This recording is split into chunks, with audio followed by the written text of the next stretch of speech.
हरे राम राम राम हरे हरे। हरे कृष्ण। आप सब लोगों का स्वागत है श्रीपाद रामानुजाचार्य की कथाओं में। पिछले कुछ हफ्तों से हम लोग श्रीपाद रामानुजाचार्य के जीवन चरित्र के बारे में सुन रहे हैं।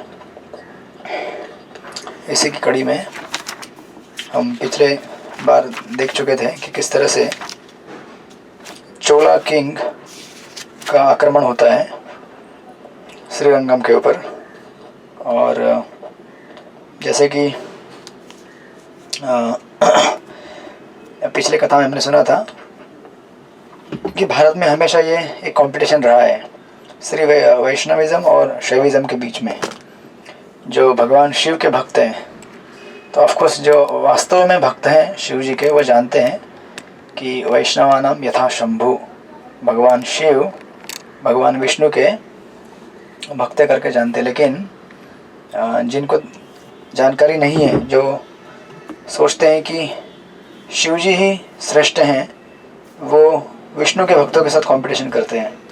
हालांकि शिव जी और विष्णु दोनों में अच्छी दोस्ती है लेकिन कभी कभी उनके भक्तों के बीच में फाइट होता है फॉर सम रीजंस। अगर ठीक से अगर उसको स्क्रिप्चरली अगर समझा नहीं जाए कि वास्तविक तथ्य क्या है। तो हम देख रहे थे कि किस तरह से श्रीरंगम के ऊपर ये चोला किंग अपने सैनिकों को भेजते हैं रामानुजाचार्य से, और उनके जो मिनिस्ट्री था श्रीरंगम मंदिर का, उनसे ये लिखवाने के लिए कि भगवान शिव ही श्रेष्ठ हैं और उसका तुम्हें स्वीकार करना पड़ेगा। तो इस डेंजर को देखकर कुरैश, जब रामानुजाचार्य नदी में स्नान करने के लिए गए होते हैं कावेरी में, कुरैश जी रामानुजाचार्य के कपड़े पहन लेते हैं और बाहर निकल कर कहते हैं मैं रामानुजाचार्य हूँ, मेरे को लेकर चलिए। और वो निकल जाते हैं उनके साथ, उनके पीछे पीछे महापुर में भी जाते हैं। उसके बाद हम देख रहे थे कि किस तरह से रामानुजाचार्य को पता चलता है कि इस तरह से कुरैश अपने आप को चोला किंग के हवाले कर दिए हैं।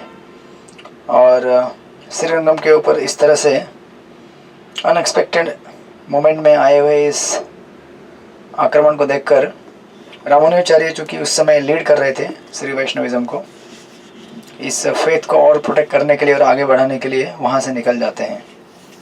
और हम देख रहे थे लास्ट टाइम मेलकोटे की तरफ निकलते हैं। वो मेलकोटे यानी कि उत्तर की तरफ है वो श्रीरंगम से, नॉर्थ साइड में, और वहाँ उस डायरेक्शन में निकल जाते हैं।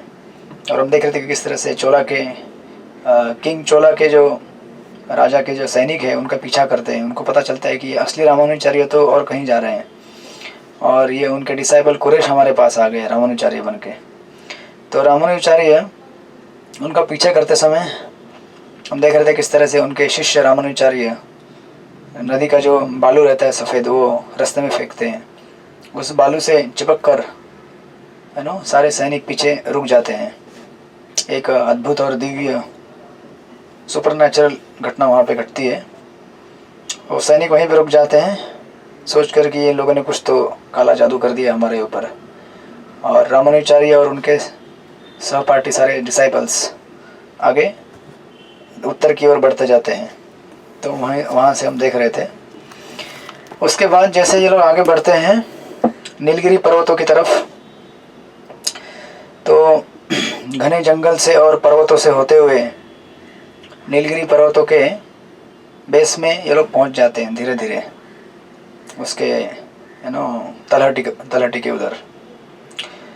तो अभी इतना घना जंगल था और इतना और उस समय थोड़ी वर्षा भी हो रही थी और रात का समय हो गया था, अंधेरा।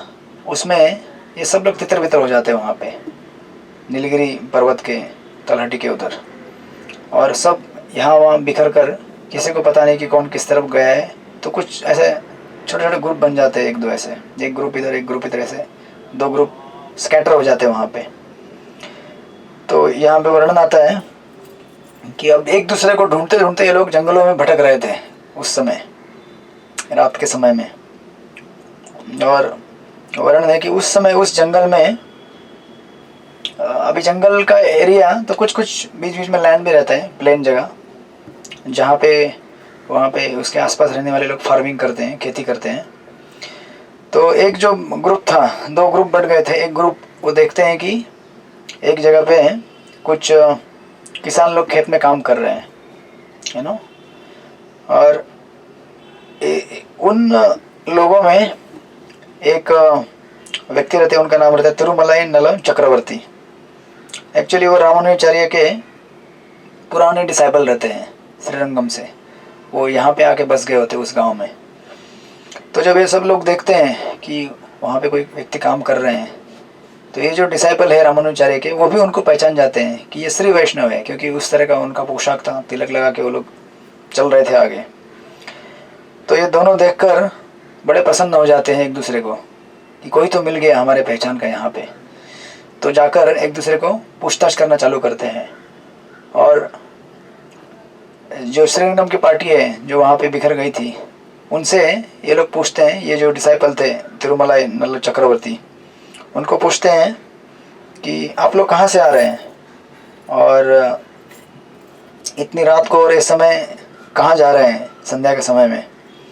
और पूछते हैं कि रामानुजाचार्य कैसे हैं, रंगनाथ में सब कुछ ठीक है, श्रीरंगम में भगवान का ठीक से पूजा अर्चना चल रहा है कि नहीं। ये सब बातें वो पूछते हैं। और ये सब पूछने के बाद रामानुजाचार्य के जो डिसाइपल्स हैं वो लोग सारा वृत्तांत तो बताते हैं, किस तरह से श्रीरंगम के ऊपर चोला राजा ने आक्रमण किया है और उनसे बचकर हम लोग यहाँ वहाँ भाग रहे हैं। तो हालांकि श्रीपाद रामानुजाचार्य शक्तिशाली भगवान के शक्तावेश अवतार हैं, लक्ष्मण के अवतार हैं, बलराम तत्व हैं, लेकिन फिर भी इस पृथ्वी पर विचरण करते हुए मनुष्य जैसे लीलाएं कर रहे हैं। जिस प्रकार भगवान श्री कृष्ण, यू नो, जरासंध से डरकर भाग गए थे 17 बार, यू नो, उन्हें रणछोड़ इसलिए कहा जाता है। लेकिन भगवान की महज लीला थी, ये जब जब भगवान श्री कृष्ण जरासंध को छोड़ देते थे, तो नेक्स्ट टाइम जो पहली बार छोड़ दिया, यू नो, सारे सैनिकों को मार दिया उसके भगवान ने, और जरासंध को छोड़ दिया था। तो जरासंध जाता था, फिर वापस जितने भी गुंडे बदमाश लोग हैं इस पृथ्वी पर, सबको इकट्ठा करता था, अपना टीम बनाकर वापस आता था। ऐसे हजारों हजारों लाखों करोड़ों सैनिकों को लेके आता था। फिर भगवान सोचते थे कि क्या करना है अपने को, अभी बैठे बैठे सब बदमाश लोग यहाँ पे आ रहे हैं, उनको ख़त्म करना है, अपने को कहीं और जाके ढूंढने का ज़रूरत है नहीं, तो लेके आने दो इनको। तो जरासंध जी ऐसा कितनी बार, ज़्यादा है ना, भगवान ने 17 बार उनको छोड़ा, 70 टाइम, और हर बार वो जाते थे, सब बदमाश उचक्कों को लेके आते थे जमा करके। और भगवान आए थे इसलिए, परित्राणाय साधूनां विनाशाय च दुष्कृताम् धर्म संस्थापनार्थाय संभवामि युगे युगे। तो जितने भी दुष्ट प्रवृत्ति के लोग हैं उनका विनाश करना था, तो भगवान के लिए काम आसान हो गया, बैठे बैठे अपना काम हो रहा था। तो लेकिन मूर्ख जरासंध को नहीं समझ में आता था, वो सोचता था कि अरे भगवान मुझसे डर गए, मुझे छोड़ दिया। तो जिसकी बुद्धि ना मारी जाती है उसको समझ में नहीं आता कि उसका कैसा नुकसान हो रहा है। और फिर 17 बार इस तरह से उसको छोड़ने के बाद आखिर भगवान ने 18वीं बार, यू नो, भीम के माध्यम से जरासंध का आखिर वध करा दिया, राइट। तो ये भगवान की लीला है। हमको ये नहीं समझना चाहिए कि, यू नो, भगवान डर गए थे, भगवान लड़ नहीं पाए। जो बाहर के तथाकथित कमेंटेटर हैं, जो भगवान को भगवान नहीं समझते, वो लोग इस तरह से लिखते हैं कि भगवान डर गए, यू नो, क्योंकि वो तो भगवान को मेयर एक राजा समझते हैं, एक प्रिंस समझते हैं। उसी प्रकार यहाँ पे श्रीपाद रामानुजाचार्य इस तरह से श्रीरंगम अपनी कैपिटल को छोड़कर, जब चोला राजा के आक्रमण से डर कर अपेरेंटली भाग रहे हैं, ये श्री वैष्णविज्म के विस्तार को ही आगे बढ़ाएगा। क्योंकि अगर रामानुजाचार्य एक ही जगह पे रुक जाते तो श्री वैष्णविज्म का इस तरह से विस्तार नहीं हो पाता था, राइट। तो उसके मद्देनज़र रखते हुए हमें लीलाएँ देखनी है। तो जब ये किसान लोग तिरुमलाई नल्ल चक्रवर्ती, उनके जो साथी थे, सब जब पूछते हैं कि रामानुजाचार्य कैसे है, कहाँ है, तो ये सब वृत्तांत बताया जाता है कि वो किस तरह से जंगलों में गुम गए हैं यहाँ पे हम लोग, और हम लोग ढूंढ रहे हैं। तो ये सारे के सारे जो लोग थे, ये एक्चुअली अपना काम छोड़कर अगले 6 दिन तक बिना खाए पिए रामानुजाचार्य का वहाँ पे ढूंढना चालू करते हैं कि कहाँ गए, ये कहाँ गुम गए। इतना घनघोर, आज से 1000 साल पहले वाले जंगल से ये, आप समझ सकते हैं, सोच सकते हैं कैसे रहे होंगे। इवन हमारे लाइफ टाइम में आज से 50 60 100 साल पहले के इतने घने घने जंगल हुआ करते थे, यू नो। जितना इंडस्ट्रियलाइजेशन और यू नो ये जो अर्बनाइजेशन है इतना बड़ा नहीं था। आप यहीं पे बॉम्बे में आप देखेंगे, यहाँ से यू नो थोड़ा वाशी के उस तरफ आगे और पनवेल के आगे, पनवेल भी नहीं, उधर तक तो घने घने जंगल हुआ करते थे। तो अभी तो थोड़ा पिछले 30-40 साल में ये यू नो खोल के रोड हो गए, फिर सिटीज़ बन गए, फिर बिल्डिंग्स बन गए, और इस तरह से अर्बनाइजेशन हुआ है। बट अदरवाइज़ आप देखेंगे आज से 1000 साल पहले कितने घने जंगल हुआ करेंगे, होते होंगे। तो ये लोग 6 दिन तक लगातार बिना खाए पिए इन लोगों को ढूंढते हैं, यू नो।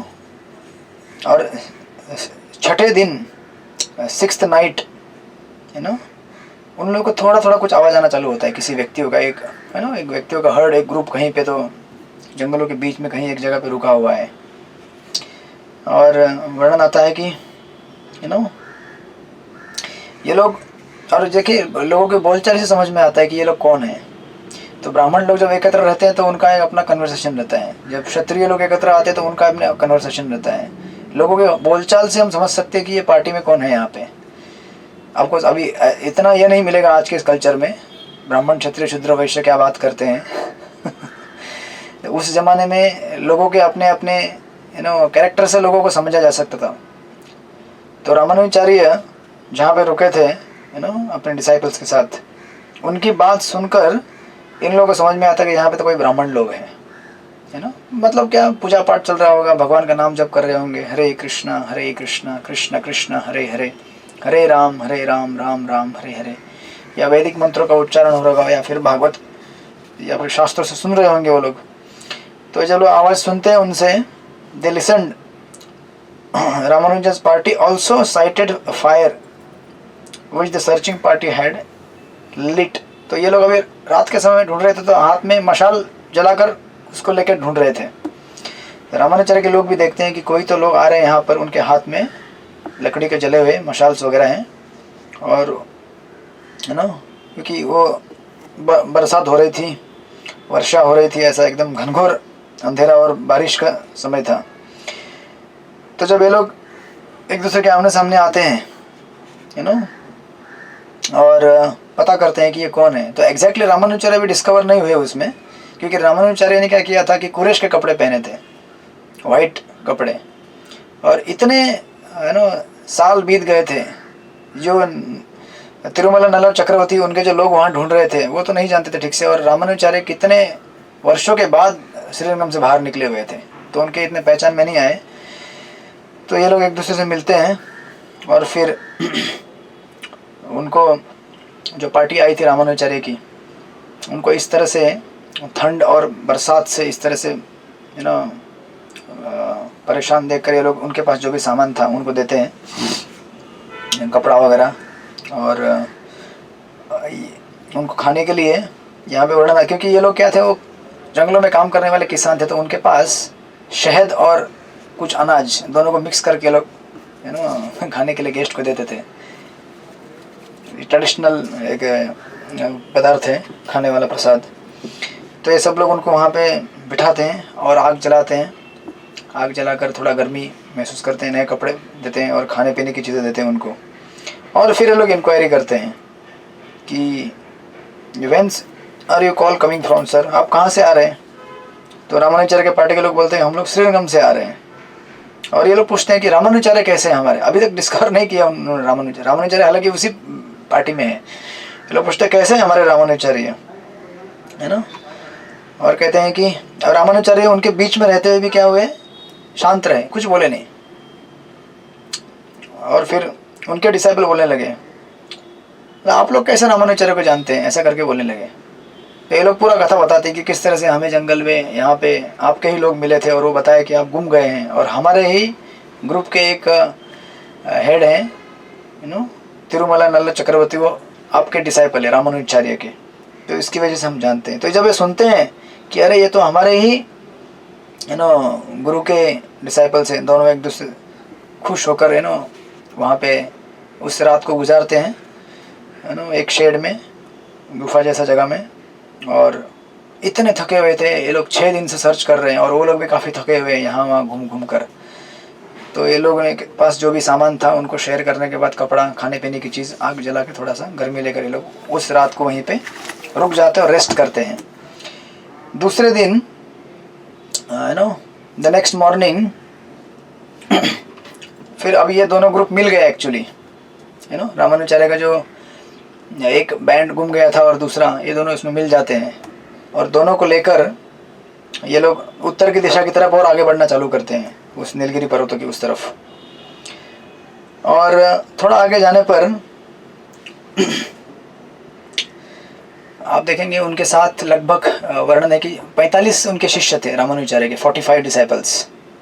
45 का समूह मतलब काफ़ी बड़ा होता है ग्रुप, और ये सारे रामानुचार्य के यू नो महत्वपूर्ण डिसाइपल्स थे।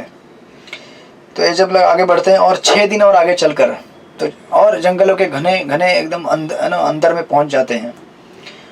अब ये जो किसान लोग थे और नल चक्रवर्ती, इन लोगों का घर तो काफ़ी पीछे रह गया, अभी इनको आगे लेके जाना है।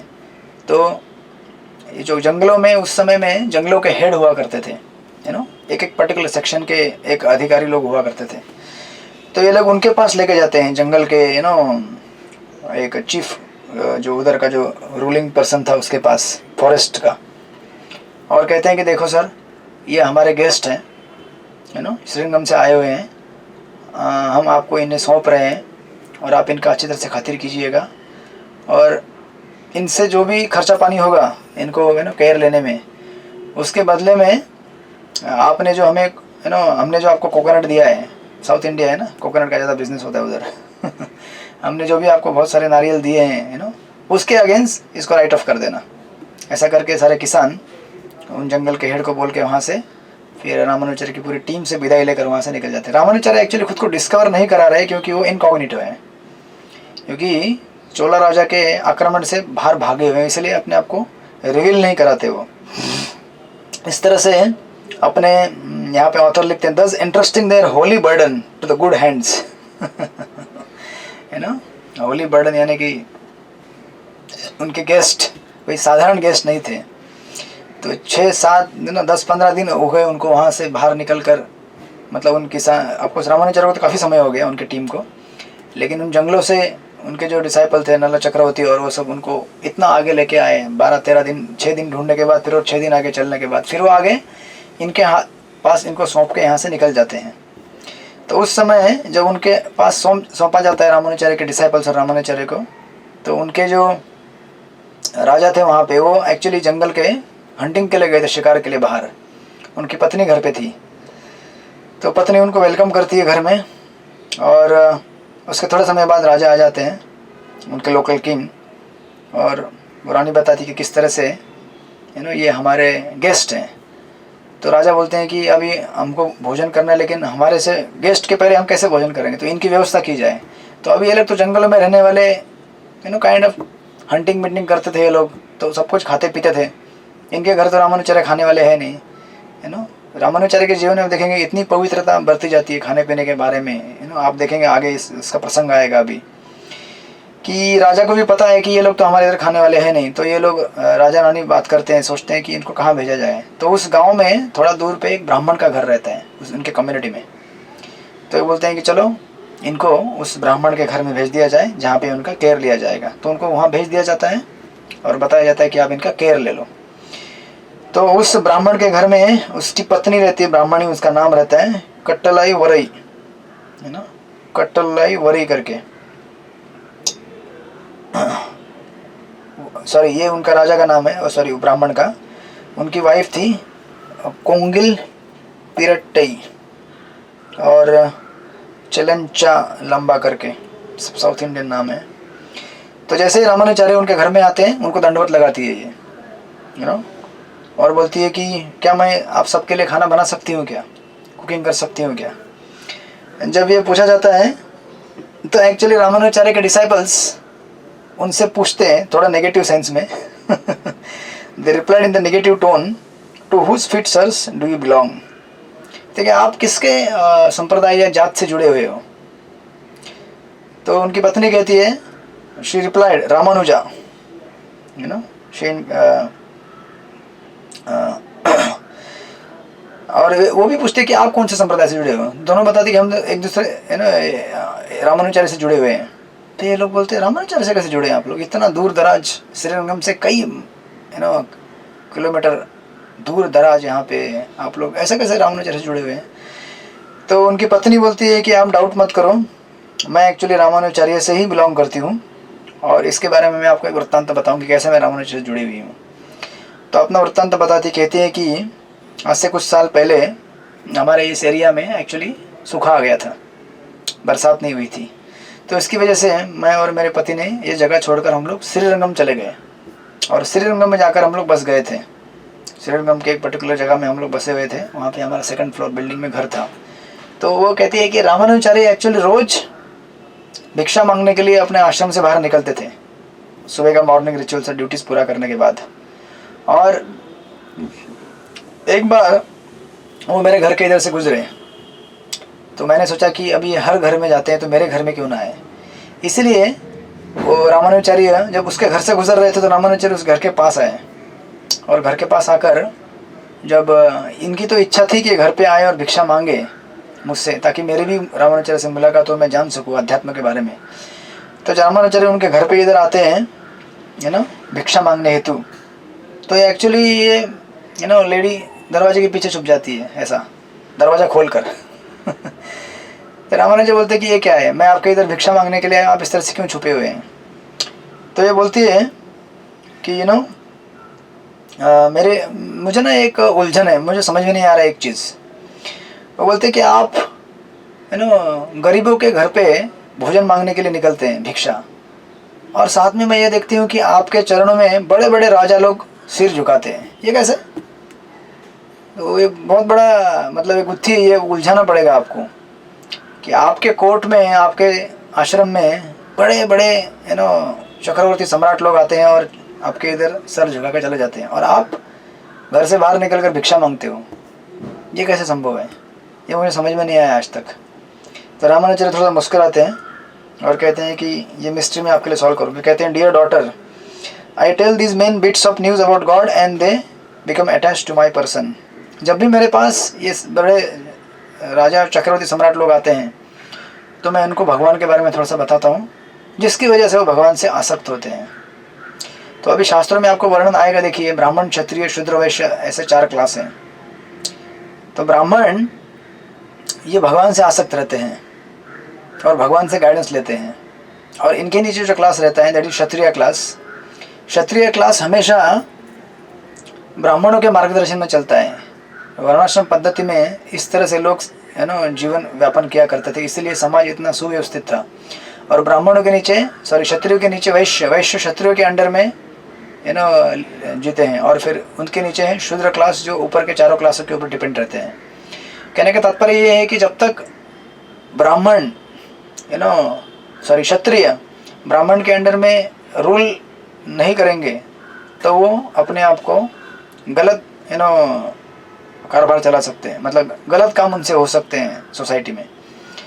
क्योंकि ब्राह्मण ऐसे लोग हैं जो बताते हैं कि आपको किस तरह से रूल करना है। आपको टैक्स जमा करना है तो टैक्स किस हेतु जमा करना है, आपके भोग और इंद्रिय तृप्ति के लिए नहीं, बल्कि सोसाइटी के सेवा के लिए।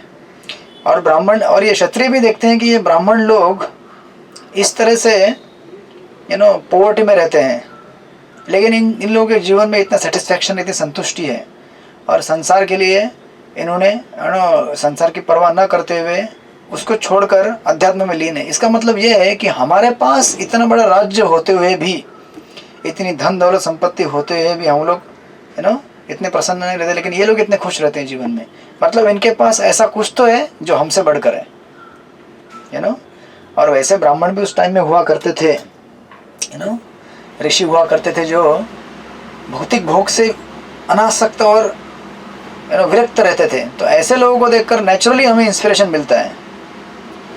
एट द सेम टाइम क्षत्रिय लोग इस चीज़ को देखा करते थे कि हमसे बढ़िया चीज़ इनके पास कुछ तो है, जिसकी वजह से ये लोग संसार को छोड़कर भगवान की भक्ति में मग्न हो गए हैं।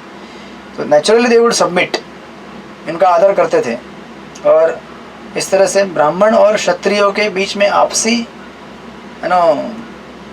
कोऑपरेशन की वजह से सोसाइटी को रूल करना बहुत आसान होता था, क्योंकि ब्राह्मण के पास शस्त्र है, राइट। शस्त्र यानी कि भगवान के बारे में जानकारी और समाज में लोग कैसे रहें उसके बारे में एडमिनिस्ट्रेटिव रूल्स।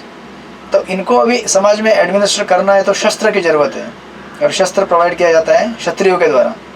तो जो लोग नहीं सुनेंगे उनको दंड दिया जाता है, और जो लोग सुनेंगे उनको फिर पीसफुली समाज में रूल करने दिया जाता है, रहने दिया जाता है। तो इस तरह से ये रूल किया करते थे। अब उसके नीचे का क्लास हुआ करता था वैश्य क्लास। वैश्य क्लास जैसे देखिए, अब वैश्य के अंदर क्या रहता है मेंटेलिटी, पैसा जमा करना, पैसा जमा करना, पैसा जमा करना, राइट। ये वैश्य का मेंटेलिटी है। लेकिन अगर इसको ब्राह्मण और क्षत्रियों से मार्गदर्शन नहीं मिलेगा तो ये लोग भी क्या कर सकते हैं, इससे करप्ट हो सकते हैं। जैसे आप देखिए आज के ज़माने में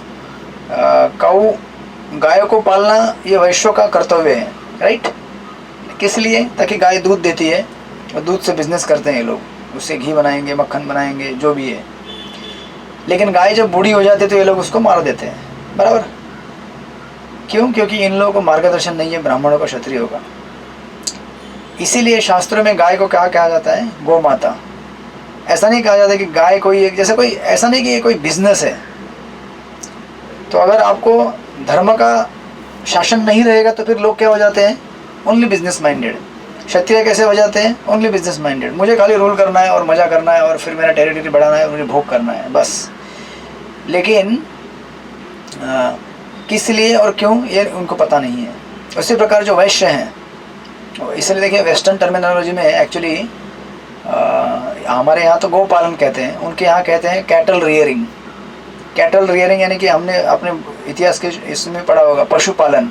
तो एक्चुअली पशु नहीं पालन है, ये एक्चुअली क्या है? गो पालन है। क्योंकि पशुपालन बोलेंगे तो पशु क्या है? जब तक वो दूध देगा तब तक ठीक है, पालो उसको, बाद में नहीं देगा तो ख़त्म कर दो, क्योंकि हमारा कोई लेना देना है नहीं। ऐसा नहीं होता है।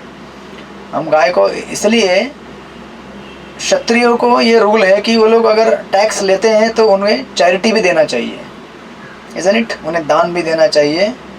और सिमिलरली वैश्यों के लिए भी, आप अगर पैसा जमा करते हो, पैसा बनाते हो, तो आपको भी दान देना है। अगर आप नहीं दें, ये एक प्रिस्क्राइब ड्यूटी है उन लोगों के लिए, दान देना, राइट। अदरवाइज क्या होगा? वो लोग बन जाएंगे खाली मनी माइंडेड, पावर माइंडेड, और इसकी वजह से करप्ट हो सकते हैं वो लोग, जो कि आप देख सकते हैं आज के समाज में। जब हमारे पास सत्ता आती है, पावर आती है, तो लोग क्या हो जाते हैं? उसके नशे में डूब जाते हैं, और फिर वो अनादर करते हैं ब्राह्मणों का, बाकी क्लासेस का, और just for the sake of exploitation they are ruling. तो आप देख सकते हैं कि इसी तरह से रामानुजाचार्य कहते हैं कि वो जब मेरे पास आते तो मैं उन्हें भगवान के बारे में बताता हूँ, और भगवान के बारे में जब लोग सुनते हैं तो भगवान से आसक्त होते हैं। ये मैं उन राजाओं के मेरे पास आने पर करता हूँ, और मैं गरीब लोगों के घर में जाता हूँ, है ना, इसलिए कि मैं उन्हें भगवान के बारे में, भगवान किस तरह से लीला विहार कर रहे हैं, कैसे रह रहे हैं, बताना चाहता हूँ उनको। उससे उनका भी उद्धार हो जाता है। तो मेरे पास जब ये सब राजा लोग आते तो उनको भगवान के बारे में बताता हूँ, जिससे भगवान से आसक्त हो जाते हैं वो लोग। और मैं गरीब लोगों के घर में जाता हूँ, क्योंकि मेरा ड्यूटी है ना, इन लोगों के घर में जाकर इनको भगवान के बारे में बताना। और भागवत में आप देखेंगे दशम स्कंद में भी एक्चुअली वसुदेव कहते हैं, नंद महाराज कहते हैं दशम स्कंद में, जब भगवान श्री कृष्ण का नामकरण करना होता है तो गर्ग मुनि वहाँ पहुँच जाते हैं। तो गर्ग मुनि को एक्चुअली भेजा होता है वसुदेव ने नामकरण करने के लिए, लेकिन या वसुदेव ने भेजा होता है नंद बाबा के वहाँ गोकुल में। लेकिन नंद बाबा को पता नहीं कि ये गर्ग मुनि वसुदेव द्वारा ही भेजे गए हैं, क्योंकि भगवान श्री कृष्ण एक्चुअली वसुदेव के पुत्र के रूप में प्रकट हुए थे जेल में। तो वसुदेव जी को चिंता थी कि मेरे बच्चे का नामकरण और संस्कार पूरा हो जाना चाहिए, तब नंद बाबा के पास जब गर्ग मुनि आते हैं तो नंद बाबा कहते हैं कि आप जैसे साधु इस जगत में विचरण करते हैं केवल हम जैसे गृहस्थों का उद्धार करने के लिए। इसके लिए नहीं कि उनके पास खाने पीने की कुछ चीज़ नहीं, भिक्षा मांगने के लिए आते तो किस लिए? ताकि वो हमें कुछ अध्यात्म के बारे में बता सके, राइट। तो ये साधु संतों का काम रहता है। घर में किसी के जाते हैं तो इसलिए नहीं कि उन्हें कुछ चाहिए, बल्कि इसलिए ताकि वो भगवान के बारे में कुछ बता सके, राइट। तो ये जो लेडीज़ है जिसके घर में रामानुजाचार्य गए हैं, तो रामानुजाचार्य को वो कहती है लेडी की तो इतनी सारी कृपा आप इतने लोगों को दे रहे हैं, तो मैं भी आपकी कृपा की पात्र नहीं बन सकती क्या? रामानुजाचार्य कहते बेशक बन सकते हैं। तो फिर रामानुजाचार्य को वेलकम करती है घर पे, उनको भिक्षा देती है और वो कहती है कि मुझे आप भगवान के बारे में कुछ बताइए। तो रामानुजाचार्य पूरा उनको ज्ञान देते हैं दिव्य प्रबंधों का और शास्त्रों का और मंत्र का, ओम नमो नारायण सब बताते हैं और वहाँ से निकल जाते हैं। इसके बाद बहुत सारे दिन बीतते हैं। ये कथा बता रही है ये माता जी उनको, जो श्री वैष्णव उनके घर में प्रसाद के लिए पहुँचे हैं उधर नीलगिरी पर्वतों के उस तरफ उनके घर में। तो वो कहती है कि ऐसे बहुत दिन बीत गए श्रीरंगम में इस तरह से मेरा गुजर बसर करते हुए, तो फिर उसके बाद सूखा समाप्त हो गया हमारे गांव में। तो अभी मुझे रिटर्न जाना था मेरे गांव में, जिस गांव से यहाँ पे बिलोंग करती है वो। तो फिर वो रामानुजाचार्य के पास वापस चली गई, बोली कि मैं एक्चुअली अभी मैं मेरे गांव वापस जा रही हूँ और इतने दिन हो गए आपने जो मुझे ज्ञान दिया था मैं भूल गई हूँ, क्या आप मुझे वापस ये ज्ञान देंगे क्या?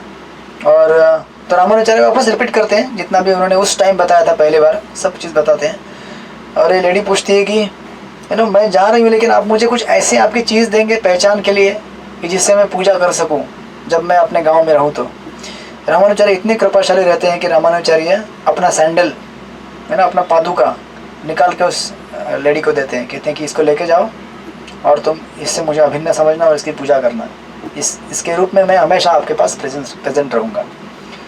तो फिर ये लेडी उन पादुकाओं को लेकर अपने गांव अपने पति के साथ चली जाती है, सूखा निकल जाता है। और ये वृत्तांत तो पूरा ये बता रही है इनको है ना। और ये सब श्री वैष्णव यहाँ पे सुन रहे हैं। तो एक्चुअली इतना सब सुनने के बाद रामानुजाचार्य ये सब कहते हैं, लेकिन रामानुजाचार्य अपने आप को रिवील नहीं करते क्योंकि रामानुजाचार्य अभी भी इनकॉग्निटो है, क्योंकि चोला राजा के आक्रमण से वो भय से बाहर भागे हुए हैं तथा अपेरेंटली।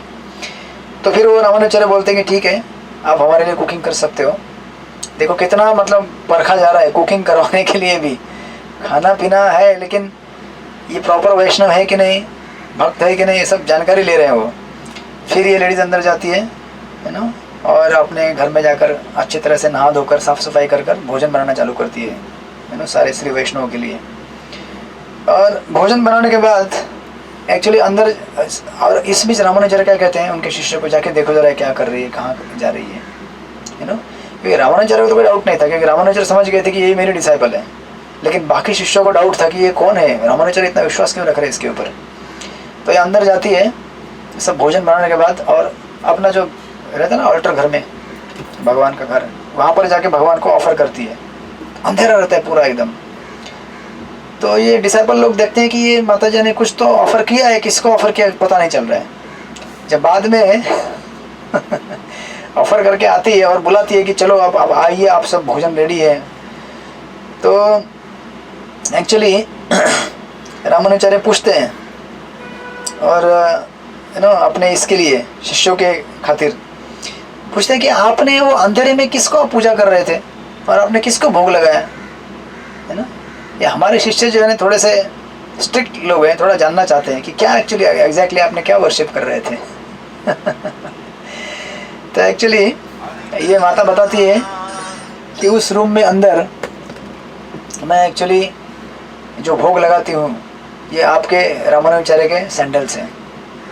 अब ये लेडी भी रामानुजाचार्य को नहीं पहचान पाती क्योंकि काफ़ी समय गुजर गया था उसके बाद, और रामानुजाचार्य कम्प्लीटली दूसरे वेश में थे तो उनको भी ये नहीं पहचान पाई। तो कहते हैं कि मैं श्रीरंगम से जब आई थी तो मुझे ये सैंडल मिला था गिफ्ट में, उस सैंडल को मैं हमेशा यहाँ पे पूजा करती हूँ और उनको भोग लगा कर ही प्रसाद लेती हूँ। तो बोलते हैं कि मैं उनको ऑफ़र कर रही थी और उनको भोग लगाने के बाद मैं उसको प्रिपेयर करके फिर आप सब लोगों को खिलाऊँगी। और उसके बाद रामानुजाचार्य और उनका परीक्षा लेना चाहते हैं। रामानुजाचार्य सोचते हैं कि बोलते हैं कि मेरे ये डिसाइपल्स थोड़े ज़्यादा ही हैं तो और वो जानना चाहते हैं ये एग्जैक्टली रामानुजाचार्य के ही सैंडल है कि नहीं है। ऐसा बोलकर रामानुजाचार्य कहते हैं कि know that these disciples of mine are very strict, they see the sandals suit my feet but this does not quite satisfy them however तो कहते हैं कि चप्पल तो आपने दिखा दिया सब कुछ देख लिया ये लोगों ने कि आप रामानुजाचार्य से बिलोंग करते, लेकिन आपको रामानुजाचार्य ने क्या क्या बताया था ना उस समय, क्या आप उसको रिपीट कर सकते हो क्या? तो एक्चुअली ये माता है ना जो रामानुजाचार्य ने बताया था उनको बताना चालू करती है, दिव्य मंत्र वगैरह कैसे बताया था और वो सब बातें। तो एक्चुअली रामानुजाचार्य उस समय तक जब रामानुजाचार्य के वो चरण देखती है और वो फुटवेयर उनको दिखाती है, थोड़ा थोड़ा समझ गई होती है कि एक्चुअली रामानुजाचार्य है। और वो बोलती है कि आपके चरण तो रामानुजाचार्य जैसे दिखते हैं। रामानुजाचार्य अभी भी कुछ नहीं बोल रहे हैं, है ना। वो ऐसा उनको थोड़ा सा ये करती है कि sir indeed your feet are like Ramanujacharya, but आपने ये इस तरह से सफ़ेद कपड़े क्यों पहन के रखे हैं? मेरे रामानुजाचार्य तो ऐसे सफ़ेद कपड़े नहीं पहनते थे, वो तो सन्यासी के रोब्स पहना करते थे। तो रामानुजाचार्य एक्चुअली अब उनसे ज़्यादा और कुछ छुपाना नहीं चाहते। वो देखते हैं कि ये बहुत डेस्परेट हो रही है और बहुत एंशियस और चिंता में भरी हुई है, तो रामानुजाचार्य फाइनली बोलते थे कि मैं ही वो रामानुजाचार्य हूँ। और फिर सारा वृत्तांत बताते किस तरह से मैं श्रीरंगम से बाहर निकला हूँ और ये सब मेरे डिसाइपल्स हैं। बोलते हैं dear daughter I am Ramanujacharya. On hearing this her confusion turn to joy and wonder, और वो उनके चरणों में गिर जाती है। वो तुरंत रामानुजाचार्य को उठाते हैं और सारे डिसाइपल्स लोगों को बिठाते, कहते हैं कि अब तो कोई शंका नहीं है, निसंकोच होकर आप लोग प्रसाद लीजिए, ये एक वैष्णव के घर में ही हम लोग आए हुए हैं। तो रामानुजाचार्य लेकिन प्रसाद लेते नहीं। तो ये माता जी पूछते कि आप क्यों नहीं ले रहे? बोलते कि आपने मेरे सैंडल को ऑफर किया तो मैं कैसे लूँ?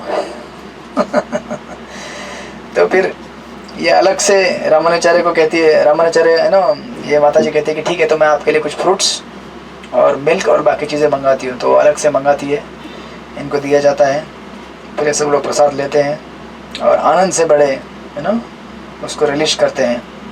उसके बाद दूसरे दिन ये लोग रेस्ट करते हैं। फिर जाकर देखिए कितना केयर लिया जाता है, जो भी हम खाते हैं उसके हिसाब से हमारा मन बनता है। एक्चुअली रामानुजाचार्य जो कि एग्जाइल में है, बाहर घूम रहे हैं, तो हम लोग जनरली बोलेंगे अरे इमरजेंसी कहीं भी कुछ भी खा लो फटाफट फटाफट, नहीं।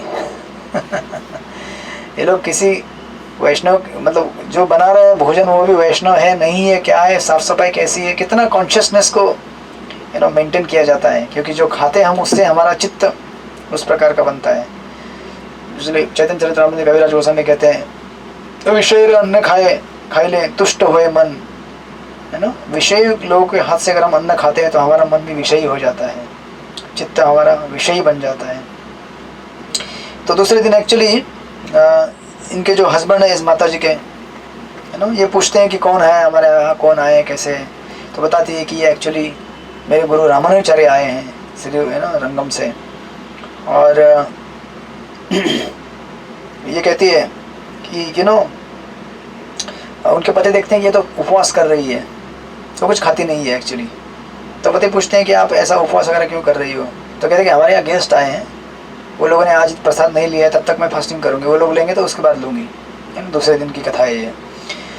तो रामानुजाचार्य एक्चुअली ये उनके जो पति है भी उनसे पूछते हैं कि मैं क्या कर सकता हूँ सेवा। तो एक्चुअली इनके जो पत्नी बोलते हैं कि क्यों ना आप भी रामानुजाचार्य से दीक्षा ले लो, है ना। मैंने तो दीक्षा ले लिया है, मैंने उनको स्वीकार कर लिया वहीं श्रीरंगम से ही, आप भी उनके अनुयायी हो जाओ। तो ये बात मान लेते हैं, है ना, उनकी। और एक्चुअली ये भी रामानुजाचार्य को सरेंडर करके दूसरे दिन रामानुजाचार्य से दीक्षा ले लेते हैं। तो इस तरह से ये लोग अपना समय गुजारते हैं वहाँ पे एकदम दूर श्रीरंगम से, है ना, नीलगिरी पर्वत के मेलकोटे के डायरेक्शन में, नॉर्थ साइड में। फिर इसके बाद वहाँ से निकलकर नीलगिरी पर्वतों से निकलकर ये लोग आगे बढ़ना चालू करते हैं, है ना, नॉर्थ वेस्ट की तरफ। इतना समय गुजारने के बाद वहाँ पे ये लोग आगे चलकर एक जगह है जिसका नाम है वाणी पुष्करणी करके है, उसको मिथिला शालिग्राम भी कहा जाता है। मैसूर से काफ़ी नज़दीक है ये। वहाँ पे पहुँच जाते हैं उस जगह में। देखते हैं कि उस जगह में पहुँचने के बाद यहाँ पे वीर शैवास करके एक पर्टिकुलर लोग वहाँ पे रहते हैं, बेसिकली शिव संप्रदाय के लोग, और ये एकदम स्टॉन्च शैविज्म के फॉलोअर थे। और तो ये जब गांव के लोगों को पता चलता है कि ये कुछ वैष्णव हमारे गांव में आए हैं, तो रामानुजाचार्य समझ जाते हैं कि यहाँ भी कुछ अभी होने वाला है लफड़ा। हम लोग वैष्णव, ये लोग शैव लोग हैं। तो रामानुजाचार्य अपने डिसाइपल दाशरथी उनके साथ जो रहते हैं उसको बोलते हैं, दाशरथी इधर आओ, थोड़ा थोड़ा काम है आपसे।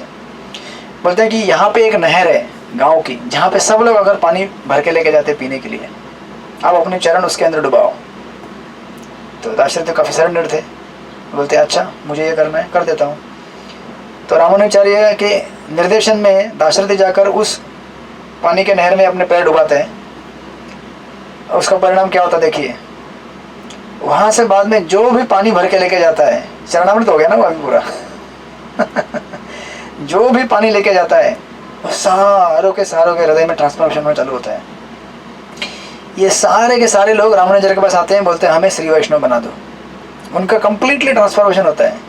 देखिए भगवान के भक्तों की क्या पावर होती है। एक्चुअली रामानुजाचार्य जानते हैं कि दाशरथी के अंदर कितना भक्ति है।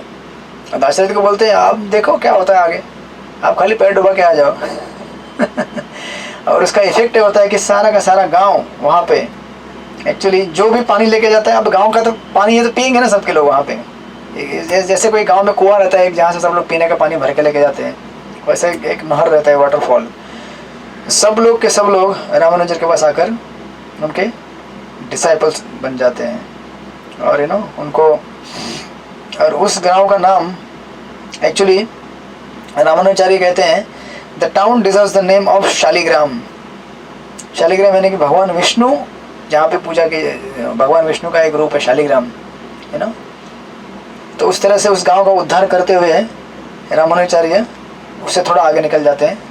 आगे निकल कर थोड़ा आगे कुछ डिस्टेंस पहुंचने के बाद एक जगह है, उस जगह में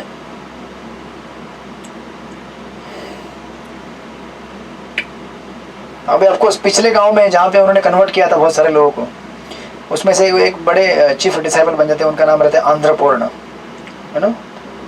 वो भी उनके साथ रहते हैं। और जब ये थोड़ा आगे बढ़ते हैं उनको लेकर, तो गांव के थोड़ा सा आगे पास में एक नरसिंहदेव का मंदिर रहता है। उस मंदिर में ये लोग थोड़ा सा समय के लिए वहाँ पे विश्राम के लिए रुक जाते हैं, उस दिन और रात के लिए वहाँ पे। एक्चुअली उस समय लिखा गया है कि रामानुजाचार्य उस मंदिर में रहते हुए भगवान नरसिंहदेव और भगवान तिरुपति, उनको वहाँ पे बहुत सारा प्रेयर करते हैं, श्रीनिवास जी को एकदम, कि चोला राजा जिसने आक्रमण किया है हमारे राज्य के ऊपर, आप उसका बंदोबस्त कर दो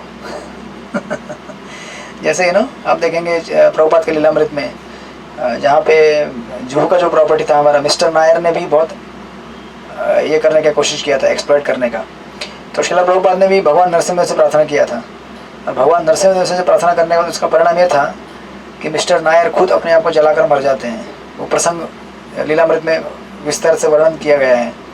यहाँ पर ऐसा होता है कि जब रामानुजाचार्य जब प्रेयर करते हैं भगवान से कि आप प्लीज़ टेक केयर ऑफ चोला राजा का, आप ज़रा ध्यान रखिए कि इस तरह से उसने आक्रमण किया है श्रीरंगम के ऊपर। तो उन प्रेयर के परिणाम के स्वरूप चोला राजा जिसने श्रीरंगम के ऊपर आक्रमण किया था, उसके गले में कैंसर हो जाता है काइंड ऑफ, और बहुत कीड़े आते हैं उसके, मतलब वर्म निकलना चालू होते हैं गर्दन के इधर, और इतना दर्दनाक रहता है वो पूरा उसका गला। इसलिए उसका नाम भी दिया है यहाँ पे क्रीमकंठ चोला। उसका चोला राजा से नाम हो जाता है क्रीमकंठ, क्रीम यानी कि वर्म्स। तो उसके गले में पूरा एकदम वर्म से भर जाता है वो, इस काइंड ऑफ कैंसर जैसा, और फैलता है। और कई दिनों तक काफ़ी तड़पने के बाद और काफ़ी दुख झेलने के बाद उसका फाइनली देहांत हो जाता है चोला राजा का।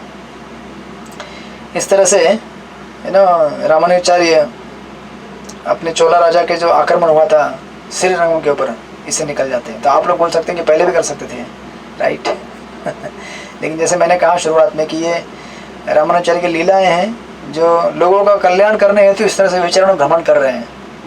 और जब ज़रूरत पड़ी, जब समय आया, तो उन्होंने भगवान से प्रार्थना करके इस तरह से अपने ऊपर आए हुए शत्रु को इस तरह से दूर कर दिया। अब देखिए वैष्णव की जो प्रार्थना रहती है काफ़ी पावरफुल रहती है। वैष्णव अपराध इतना गंभीर रहता है कि हम कभी भी ये नहीं सोचना चाहिए कि वैष्णव कैसे रहते हैं ना, बहुत इनोसेंट रहते हैं। वो खुद से कभी प्रतिकार नहीं करते। उनके ऊपर कभी आक्रमण भी किया जाए, उनके खिलाफ कुछ बोला भी जाए तो बिल्कुल कुछ बोलते नहीं है वो। इसका मतलब ये नहीं कि वो एकदम हेल्पलेस है, उनमें कुछ पावर नहीं है, वो काउंटरैक्ट नहीं कर सकते, ऐसा नहीं है।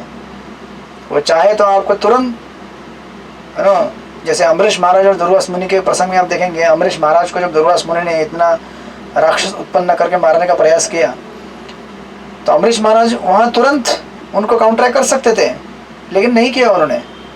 लेकिन उसका केयर किसने लिया? भगवान ने लिया। और दुर्वास मुनि कहाँ नहीं भागे, ब्रह्मलोक में गए, शिवलोक में गए, वैकुंठ भी जाके आ गए, लेकिन कहीं कुछ नहीं हुआ उनका। फाइनली आकर अम्बरीश महाराज के चरणों में गिर गए, तब जाके उनको माफ़ी मिली। तो वैष्णव के खिलाफ कुछ भी हरकत करना, चाहे वो वर्बल हो, फिजिकल हो, इवन मेंटल लेवल पे हो, खतरनाक है बहुत, उसका बहुत ही भयानक परिणाम होता है। तो आप देखेंगे यहाँ पे, तो अफकोर्स यहाँ पे रामानुजाचार्य ने कुछ समय के बाद खुद प्रार्थना किया भगवान से, और उस प्रार्थना स्वरूप आप सोचेंगे कि एक राजा है और एक ब्राह्मण है, क्या पावर है दोनों में?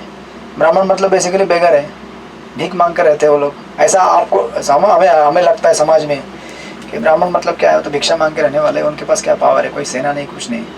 लेकिन उनके पास भगवान उनकी भक्ति का सबसे बड़ा आश्रय रहता है, उस भक्ति के बल पर वो कुछ भी प्राप्त कर सकते हैं। लेकिन हालांकि वो इस दुनिया में केवल भगवान की सेवा है, तो जो भी जरूरी है उतना ही मांगते हैं।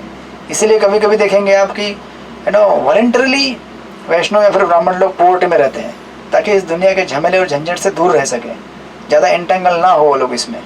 इसका मतलब ये नहीं कि वो लोग प्रोड्यूस नहीं कर सकते या फिर उनके पास नहीं है वो चीज़, राइट। तो इस तरह से ये चोला किंग ये राजा, इसका इस तरह से खात्मा कर वो वहाँ से आगे निकल जाते हैं।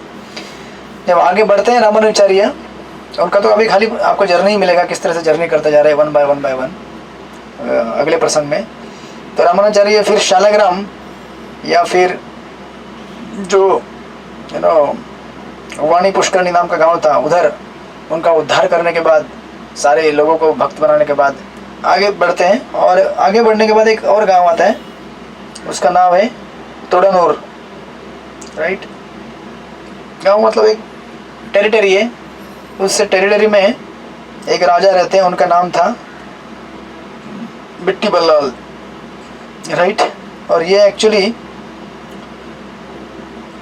जैन लोगों का पूरा एरिया था, और ये जो राजा थे वो भी जैन लोगों के हेड थे वहाँ पे उस एरिया में। लेकिन एक चीज़ रहती है उस एरिया में कि राजा की जो पुत्री होती है उसको एक भूत ने पकड़ लिया होता है एक्चुअली, और ये राजा रानी दोनों बहुत ढूंढते हैं कि कौन इसके भूत को निकाल सकता है। क्योंकि ये लड़की क्या करती थी, मतलब जब भूत पकड़ता था तो पूरा कपड़ा वपड़ा खोल के एकदम नंगा यहाँ वहाँ घूमती थी मार्केट में, इधर उधर पागल की तरह। और ये लोगों ने बहुत प्रयास किया था कि इसको किस तरह से क्योर किया जाए, लेकिन होता ही नहीं। लेकिन उसी गांव में एक्चुअली रामानुजाचार्य के एक डिसाइपल रहा करते थे, उनका नाम था टोलनर तंबी करके, ये वहाँ पे भिक्षा मांग के रहा करते थे। तो एक दिन ये राजा रानी के पास जाते हैं, कहते हैं कि देखो महल में जब जाते हैं तो रानी को देखते हैं, उनका नाम है शंतला देवी, काफ़ी दुखी देखते हैं। और रानी से पूछते हैं कि आप इतना दुखी क्यों हो? तो रानी पूरा वृत्तांत बताती है कि किस तरह से मेरी डॉटर को इस तरह से भूत ने पकड़ लिया है और मैं दुखी हूँ। तो रामानुजाचार्य के शिष्य बोलते हैं कि आप इतना चिंता क्यों करते हो? एक्चुअली हमारे गांव में श्रीरंगम से रामानुजाचार्य आए हैं, अगर आप उनको बुलाओगे तो ये कुछ काम कर सकते हैं आपका। और इन्होंने पहले किया भी, आपको याद रहेगा, यादव प्रकाश के पाठशाला में रहते हुए रामानुजाचार्य ने शुरुआती के लेक्चर में आपने देखा होगा, आपसे 5-6-7 महीने पहले हमने कथाएं कर रहे थे तब, कि उधर भी एक राजा और रानी के डॉटर के ऊपर एक ब्रह्म राक्षस का अटैक हुआ होता है, और यादव प्रकाश प्रयास करते हैं उसको भगाने का, लेकिन भगा नहीं पाते उसको, लेकिन रामानुजाचार्य कर पाते हैं वो। तो ये वृत्तांत बताते कि पहले भी उन्होंने किया है ऐसा, तो आप चिंता मत करें, उनको बुलाइए। तो रानी बोलती कि ठीक है, रामानुजाचार्य को बुलाया जाए, अगर उन्होंने ऐसा किया और हमको बचाया तो हम पूरे उनको शरण जाएंगे और उनके डिसाइपल बन जाएंगे। तो ये रामानुजाचार्य के डिसाइपल उनके पास आते हैं, रामानुजाचार्य के पास, बोलते हैं कि आपको राजा के पास जाना है। रामानुजाचार्य बोलते हैं मैं क्यों जाऊँ, मैं नहीं जा सकता राजा के पास। तो ये समझाते हैं कि नहीं, आप जाएंगे तो आपको इस वैष्णव संप्रदाय का विस्तार करने के लिए बहुत फ़ायदा होगा। आगे हमको यहाँ पे अगर अपना साम्राज्य बढ़ाना है वैष्णविज्म का, तो ये बहुत उपयोगी है हमारे लिए, आप कृपया आइए करके, है ना। तो रामानुजाचार्य अग्री करते हैं। इसी बीच ये जो राजा रहते हैं, है ना, बिट्टी देव करके इनका नाम है, ये एक्चुअली जैन संप्रदाय से है ना उनके लोग बिलोंग करते हैं। तो ये सोचते हैं कि मैं जैन लोगों के लिए कुछ यहाँ पे भंडारा लगाता हूँ, भोजन बनाता हूँ, है ना, प्रसाद और वाटप करता हूँ। तो लेकिन इसमें घटना का वर्णन आता है कि एक्चुअली ये राजा इनके ऊपर उस टाइम जो आक्रमण हो रहा था मुग़लों का दिल्ली से, है ना, तो ये तुरुष्क करके कोई एम्परर रहते हैं दिल्ली के मुग़ल, समथिंग लाइक दैट, वो अटैक करते हैं इसके पहले इनके ऊपर और इनको अपने अधीन ले लेते हैं और उसकी निशानी उनका हाथ का एक उंगली कट दिया होता है। तो रानी बोलते हैं कि आप लोग हमारे जो संप्रदाय के जो मुनि लोग हैं उनको कैसे खिलाएंगे, वो लोग नहीं लेंगे आपसे, क्योंकि आपका एक शरीर का पार्ट तोड़ दिया गया है, आपको इनएस्पिशियस माना जाता है। नहीं, ये उसके बीच में ही चल रहा है। ये रानी समझा रही है राजा को। राजा बोलते कैसे नहीं सुनेंगे वो लोग, मैं राजा हूँ, मैं उनको खिलाना चाहता हूँ प्रसाद। तो रानी बोलती है आप इनके झंझट में क्यों पड़ रहे हो, है ना, और हमको भी वैसे भी क्या करना है, रामानुजाचार्य को बुलाना है, जो कि उनको देखेंगे तो ये लोग और भड़क जाएंगे, है ना, ये जैन लोग, वो बोलेंगे कि कैसे बुलाया आप लोगों ने, यू नो, वैष्णव लोगों को, हम लोग जैन हैं। तो रानी बोलते हैं कि लेकिन, राजा बोलते हैं कि हाँ तो ये तो बात सही है, लेकिन रानी बोलती है लेकिन हमको अगर अपनी पत्नी, है ना, बच्ची को अगर भूत से निकालना है बाहर तो हमें बुलाना पड़ेगा, है ना। तो राजा बोलते हैं हाँ ठीक है, अग्री हो जाते हैं वो, और है ना, और रानी बोलते हैं कि हम लोग अगर ज़रूरत पड़े तो हम अपने संप्रदाय को छोड़ देंगे, जैन संप्रदाय को, और हम लोग वैष्णव बन जाएंगे। तो दोनों अग्री हो जाते हैं और रामानुजाचार्य को बुलाया जाता है। रामानुजाचार्य उस महल में आते हैं, है ना, और महल में आने के बाद पूछताछ करते हैं और सुनना चाहते हैं कि एग्जैक्टली किस चीज़ के लिए बुलाया गया उनको। तो राजा बताते हैं, रानी बताते हैं कि हमारी डॉक्टर को ऐसा ऐसा हुआ है। तो रामानुजाचार्य बोलते हैं कि ठीक है, उसको मेरे सामने लेके आओ। और सामने लाने के बाद रामानुजाचार्य एक्चुअली कहते हैं कि आप मेरे लिए थोड़ा पानी लेके आइए। पानी में एक पात्र में अपना पैर डुबाते हैं, उस जल को उठाकर कहते हैं कि इस लड़के के ऊपर छिड़को। तो उस जल को जब उस लड़के के ऊपर छिड़का जाता है तो पूरा होश में आ जाती है वो, और तुरंत भाग जाती है महल के अंदर जा, क्योंकि उसको होश आ जाता है कि मैं क्या हूँ, कैसे हुआ अवस्था में हूँ। फिर महल के अंदर जाकर साफ़ सुथरे कपड़े पहनकर बाहर आती है और रामानुजाचार्य के चरणों में गिर जाती है। बोलती है कि आपके कृपा की वजह से आज मैं इस भूत से मुक्त हो गई हूँ और मैं इसके लिए आपकी काफ़ी ऋणी हूँ, और आपने मुझे इस तरह से, है ना, मुक्त कर दिया है। और राजा रानी दोनों खुश हो जाते हैं और रामानुजाचार्य के चरणों में गिर जाते हैं और रामानुजाचार्य को अपना गुरु बना लेते हैं। अब सोचिए कितना श्रीरंगम से निकले थे, कितने जगह पे कितने कितने लोगों को श्री वैष्णव फेथ में इन्वॉल्व करते करते करते आगे बढ़ रहे हैं रामानुजाचार्य। लेकिन अभी इसमें क्या होता है कि ये राजा रानी एक्चुअली जैन संप्रदाय से बिलोंग करते हैं, तो फिर जैन लोग भड़क जाते हैं वहाँ पे, और लगभग 12,000 जैन लोग रामानुजाचार्य के ऊपर अटैक करते हैं। उस जहाँ पे रामानुजाचार्य रुके हुए थे मंदिर में, यू नो, भगवान नरसिंहदेव के, वहाँ से वो सब पूरा करके वो अपने मंदिर में चले जाते हैं, वहाँ रुक जाते हैं। लेकिन जैन लोग भड़कते हैं, कहते कि ऐसे कैसे तुमने हमारे राजा को कन्वर्ट कर दिया। तो जब ये लोग इनके ऊपर आक्रमण करते हैं, जैन लोग डिबेट करने के लिए बोलते हैं कि हमसे पहले डिबेट करो, है ना, शास्त्र के ऊपर कि कौन सा धर्म श्रेष्ठ है। रामानुजाचार्य सोचते हैं कि अरे बाप रे, अभी क्या करूँ मैं, ये 12,000 जैन लोग आ गए हैं मेरे ऊपर, है ना, डिबेट करने के लिए। रामानुजाचार्य कहते हैं कि in order to escape from lightning I have counted thunder, मतलब बिजली से बचने के लिए मैंने बिजली की जो कड़कड़ाहट होती है वो मुझे सामना करना पड़ रहा है। कहते हैं fearing the scorpion I have fallen a victim to the fangs of cobra, बिच्छू से बचने के लिए मैंने निकला, लेकिन अभी क्या हो रहा है, यहाँ पे कोबरा आ गया मेरे सामने, अभी कैसे बचूँ मैं। तो रामानुजाचार्य अपने लीलाओं में लीला करते हुए एक सामान्य मनुष्य के भांति सोच रहे हैं। तभी उनके जो डिसाइपल है वहाँ के जो गाँव के रहने वाले, वो बोलते हैं कि नंबी, वो कहते हैं कि सर आप क्यों बोल रहे हैं कि आप कोई साधारण व्यक्ति नहीं है, अभी समय आया है कि आपको अपना दिव्य रूप दिखाने का, यू नो, आप अपना सेलेस्टियल रूप दिखाइए, दिव्य रूप दिखाइए। तो शेषनाग थे। तो रामानुजाचार्य समझते हैं ओके अभी इसका समय आ गया है। तो बोलते हैं ठीक है, जितने भी 12,000 लोग आए हैं उनको एक बाजू में खड़ा करो, मैं इस तरफ खड़ा रहूँगा, और हमारे बीच में एक पर्दा लगा दो कपड़े का। तो ये लोग पर्दा लगा देते हैं बड़ा सा, ये लोग उधर खड़े हैं, रामानुजाचार्य इस तरफ खड़े हैं। और रामानुजाचार्य बोलते हैं ठीक है, अभी किसके किसके क्या क्या प्रश्न हैं बोलते जाओ। और रामानुजाचार्य अपने आप को हजारों हजारों जो हुड रहते हैं ना शेषनाग के, उस रूप में प्रकट कर देते वहाँ पे और हजारों मुखों से हर किसी का उत्तर देते हैं। जितने भी लोग वहाँ सामने से डिबेट कर रहे हैं, हर किसी का उत्तर देते हैं। तो ये 12,000 थे सामने, ये भी हजारों में अपने आप को प्रकट कर देते हैं शेषनाग। और जब ये लोग सुनते हैं, हर किसी के प्रश्न का उत्तर दिया जाता है, हर किसी को कंप्लीटली ध्वस्त किया जाता है वहाँ पे। इसमें से बहुत सारे लोग वहीं पे शरणागति ले लेते हैं रामानुजाचार्य का, और सारे के सारे लोग रामानुजाचार्य को अपना गुरु बना लेते हैं। तो पूरा जितना भी वहाँ पे किंगडम था, है ना, जैन लोगों का, उसमें से अधिकांश लोग रामानुजाचार्य के डिसाइबल बन जाते हैं और श्री वैष्णव फेथ को एम्ब्रेस कर लेते हैं।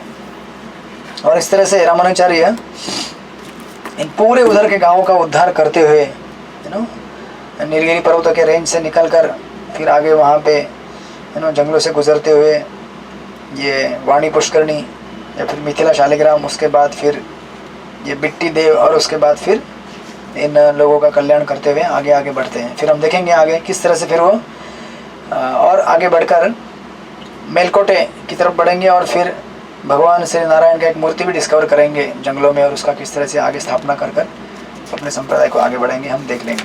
हरे कृष्णा।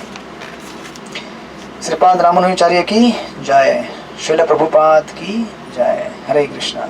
मिलेंगे अगले हफ्ते। हरे कृष्णा। आपके कुछ प्रश्न रहेंगे लेकिन थोड़ा समय हो गया है, तो फिर आप लोग बाद में कभी पूछ लीजिएगा। हरे कृष्णा।